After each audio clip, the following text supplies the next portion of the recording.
Viewers, what if I told you that the steamed buns, rice, and noodles you eat in the future might no longer come from fields, but from factory pipes?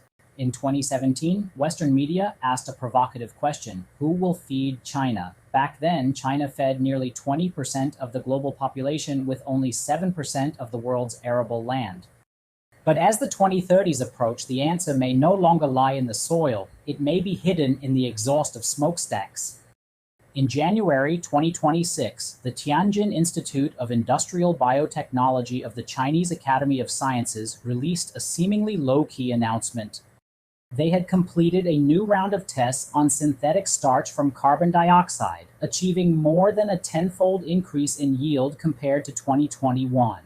Carbon dioxide plus water plus electricity equals food. This sounds like science fiction, but today it is not only in top-tier journal papers. Chinese scientists have already walked the path. To understand the weight of this technology, we must first grasp the real situation of China's grain supply. In 2025, China's total grain output reached 715 million tons, remaining above 700 million tons for 2 consecutive years. Official data show ample supply, steady prices, and a rock-solid bottom line for staple food security.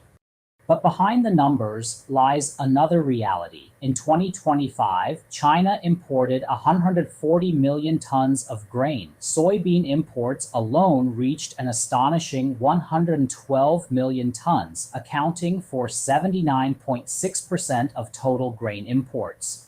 What does this mean? China uses 7% of global arable land to feed nearly 20% of the world's population. The price is that limited farmland must prioritize staple crops like rice, wheat, and corn.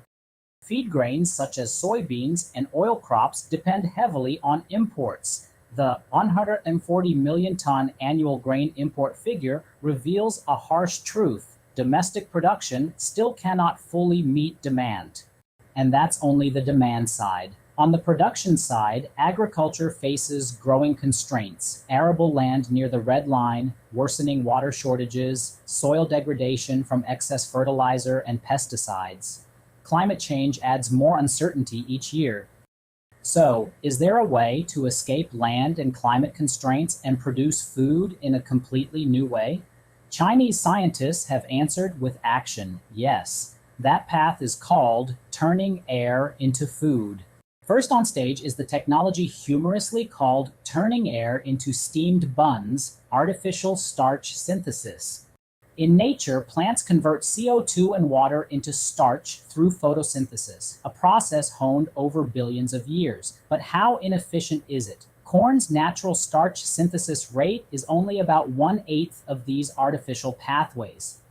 In 2021, the Tianjin Institute of Industrial Biotechnology achieved a world-first breakthrough: the first complete artificial synthesis of starch from CO2.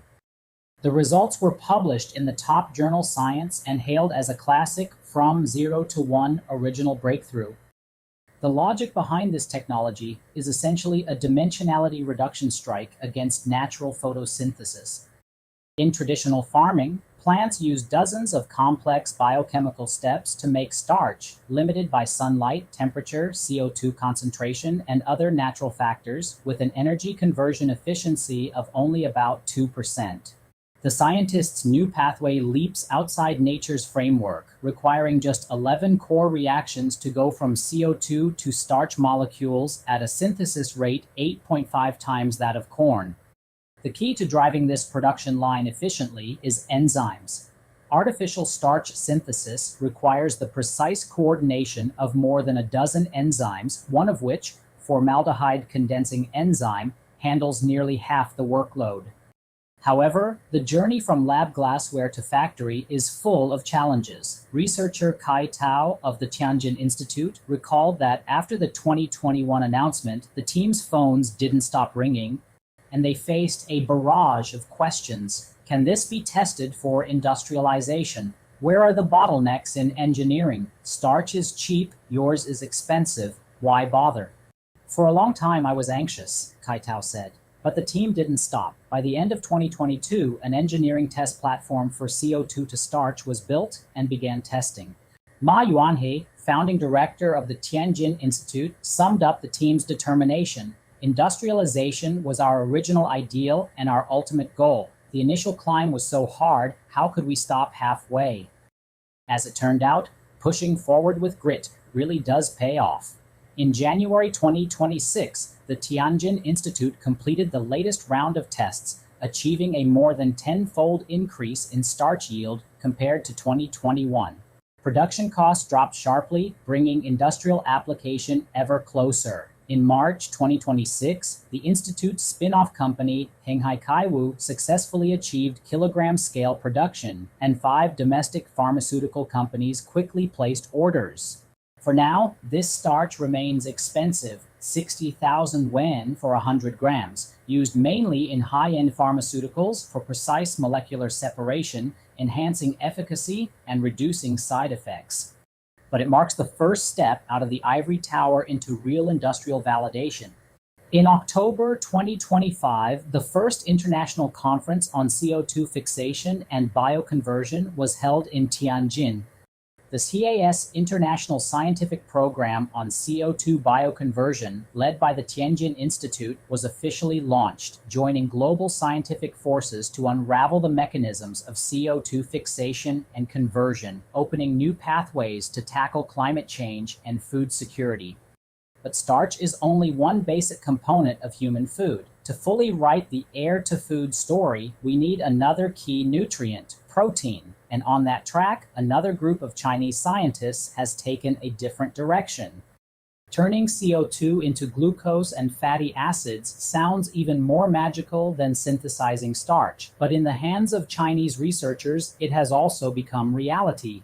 In 2025, a joint team led by Professor Xia Chuan at UESTC, together with groups from the Shenzhen Institute of Advanced Technology, CAS, and the University of Science and Technology of China, completed a breakthrough.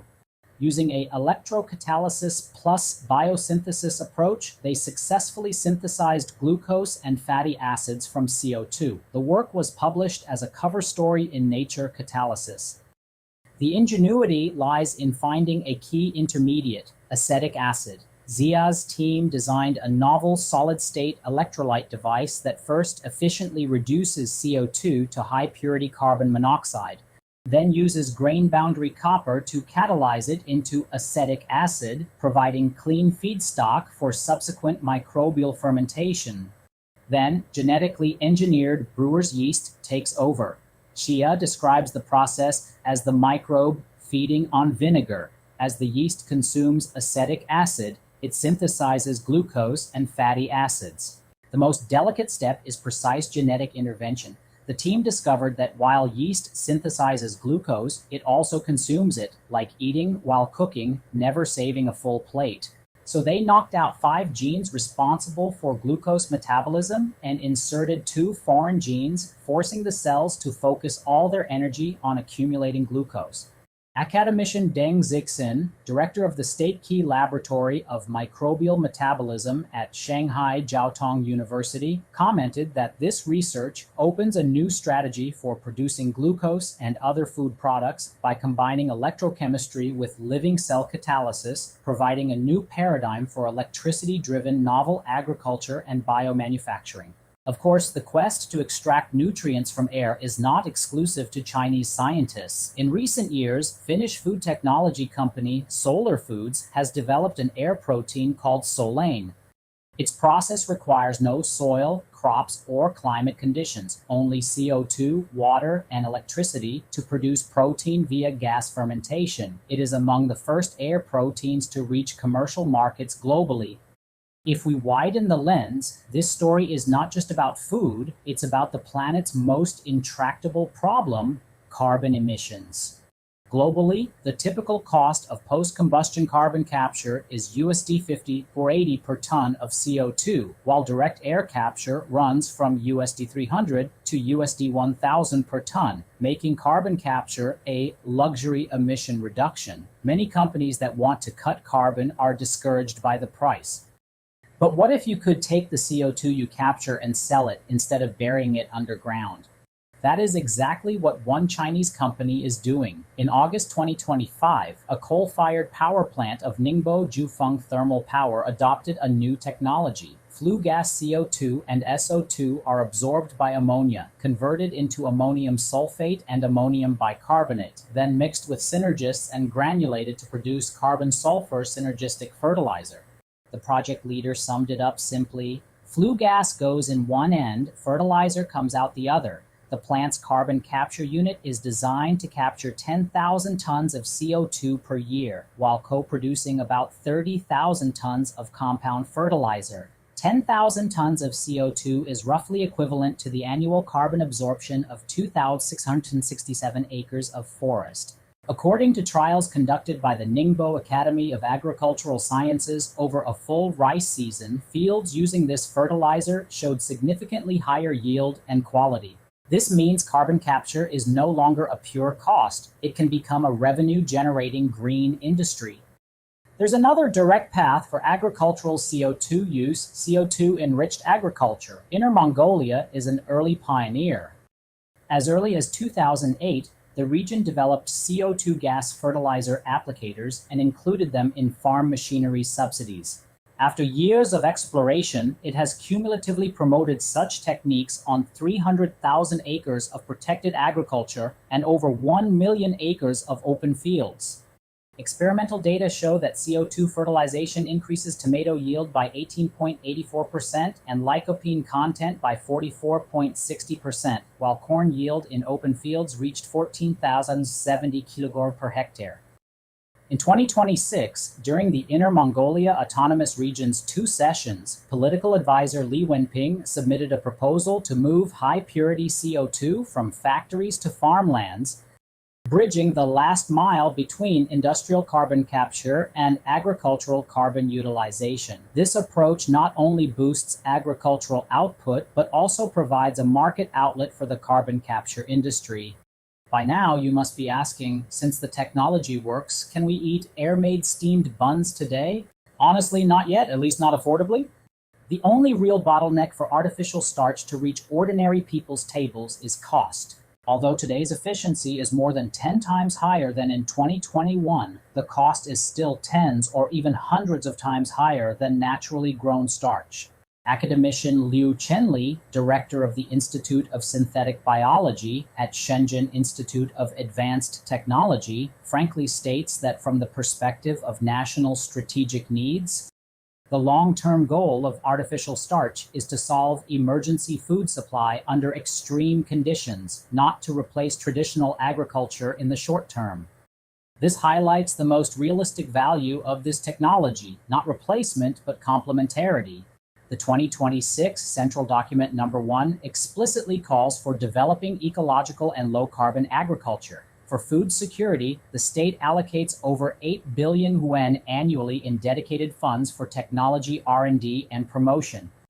Disruptive technologies like artificial starch and air protein coexist with the traditional storing grain in the land strategy, the former preparing for future crises like extreme climate, land degradation, or geopolitical conflict, the latter holding the bottom line for today's food supply. More importantly, the significance of these technologies already transcends eating. The combination of carbon capture and biomanufacturing is driving a brand new industry. If the first agricultural revolution relied on nature and the second on land, the third might be called relying on carbon, turning every smokestack's CO2 emissions into food on our tables. Academician Li Kan, commenting on such research, noted that coupling artificial electrocatalysis with bioenzymatic catalysis provides a new path for artificial and semi-artificial synthesis of food. From polar research stations to space bases, from desert regions to island garrisons, these technologies will offer self-sufficient food solutions for humans living in extreme environments. With the rise of renewable energy generation, CO2 electroreduction technology already holds great potential to compete with traditional chemical processes and is regarded by academia as a major research direction for achieving zero carbon emissions. Back to the opening question, who will feed China? In the vast fields of Inner Mongolia, CO2-enriched agriculture increases tomato yield by nearly 20%. In a Zhejiang coal plant, waste gas turns into fertilizer that can be sold. In a Tianjin laboratory, scientists are rewriting the script of photosynthesis. In an electrochemical device at UESTC, CO2 quietly becomes glucose and fatty acids. China, feeding 20% of the world's population with 7% of its arable land, is an impressive achievement. But Chinese scientists clearly do not intend to stop there. They are turning the sky into new farmland, and carbon emission points into new farms. This is no longer a question of having enough to eat. It is a question of how humanity redefines food itself. As technology accelerates, when we look back a decade from now, we may realize that 2026 was the turning point, from planting food in soil to brewing it from air. Living on air, a once ridiculous joke, is no longer a joke.